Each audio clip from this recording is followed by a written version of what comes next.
I'm Congressman John Lewis, and you may remember me from the sit-ins, the freedom rides, the March on Washington, or the march from Selma to Montgomery for the right to vote. I know a little something about nonviolence as you celebrate and commemorate the week of nonviolence. As a young student at the American Baptist Theological Seminary in Nashville, Tennessee, I studied the philosophy and the discipline of nonviolence. I heard Martin Luther King Jr. preach the way of nonviolence, the way of peace, the way of love.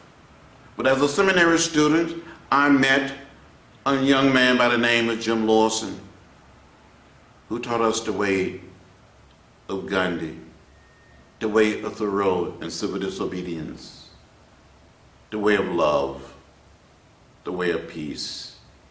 And I became committed to the way of nonviolence as a way of life, a way of living.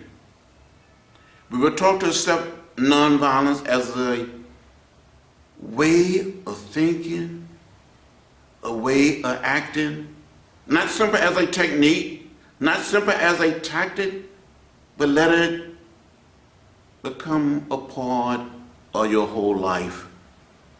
When we were beaten on the freedom ride, or beaten during the sit-in, beaten and left bloody and unconscious during the march from Selma to Montgomery, we didn't become bitter.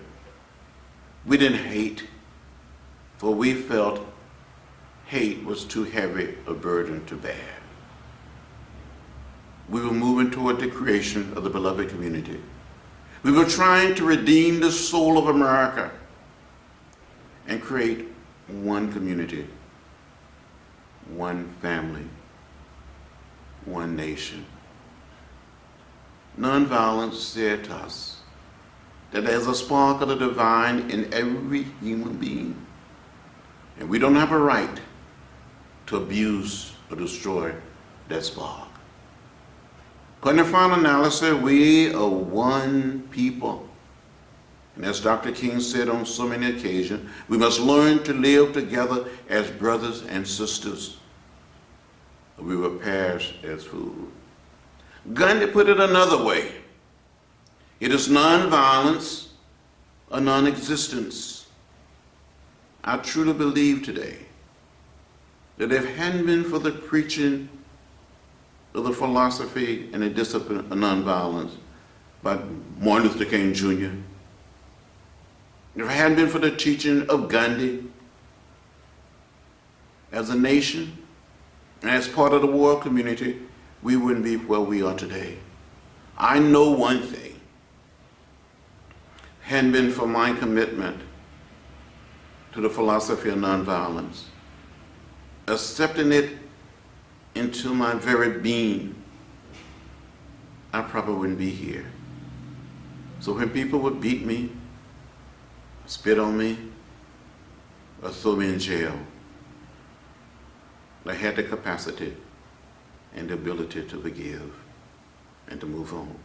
As a matter of fact, one of the people that beat me on May 9, 1961, in Rock Hill, South Carolina, came to my office in Washington and said, "Mr. Lewis, I'm one of the people that beat you. Will you forgive me? I want to apologize." He came with his son, who had been encouraging his father to seek out the people he had wronged. This man had been a member of the Klan. I said, "I accept your apology. I forgive you." His son started crying. He started crying. I started crying. We hugged. They called me brother, and I called them brother. It is the power of the philosophy and the discipline of nonviolence that tend to move us toward the beloved community, to reconciliation. Thank you, and have a good day and a good week.